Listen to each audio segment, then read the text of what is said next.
11টা একাউণ্টত এই স্ক্ৰীনত দিয়া মেছেজটো আহিছে এই মেছেজটো লেখা আছে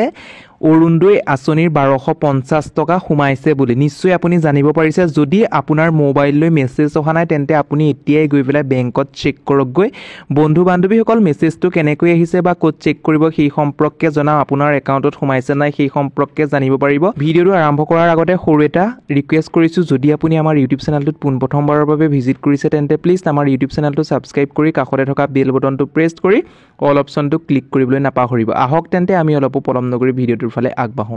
আপোনালোকে নিশ্চয় গম পায় যে আজি হৈছে 7 অক্টোবৰ তাৰিখে অসম চৰকাৰে বা হিমন্ত বিশ্ব শৰ্মাই অৰুণোদয় আঁচনিৰ টকা দিয়াৰ কথা কৈছিল প্ৰত্যেক হিতাধিকাৰীৰ একাউণ্টতে অৰুণোদয় টকা সোমাইছে এতিয়া মন কৰক এই মেছেজটো এই মেছেজটো আহিছে 10টা একাউণ্টত মেছেজটো আহিছে মেছেজটোত লেখা আছে ডিয়াৰ কাষ্টমাৰ যিহেতু একাউণ্ট নাম্বাৰটো দি থোৱা আছে একাউণ্ট নাম্বাৰটো মই হাইড কৰি দিছোঁ তাৰ পিছত লেখা আছে ক্ৰেডিট কি বুলি দিছে অৰুণোদয় থি বুলি লেখা আছে অৰুণোদয় থি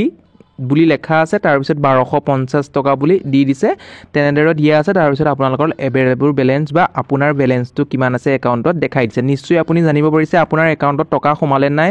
কমেন্টৰ জৰিয়তে কমেন্ট কৰিবলৈ নাপাহৰিব বন্ধু বান্ধৱীসকল নতুন এটা আপডেট দিলো ভিডিঅ'টো ইমানেই সৰু ইনফৰমেশ্যন যদি ভাল লাগিলে প্লিজ এটা লাইক কৰিব আৰু এতিয়ালৈ যদি আমাৰ ইউটিউব চেনেলটো সাবস্ক্ৰাইব কৰা নাই সাবস্ক্ৰাইব কৰাৰ লগতে কাষতে থকা বেল বটনটো প্ৰেছ কৰি অল অপচনটো ক্লিক কৰিবলৈ নাপাহৰিব ধন্যবাদ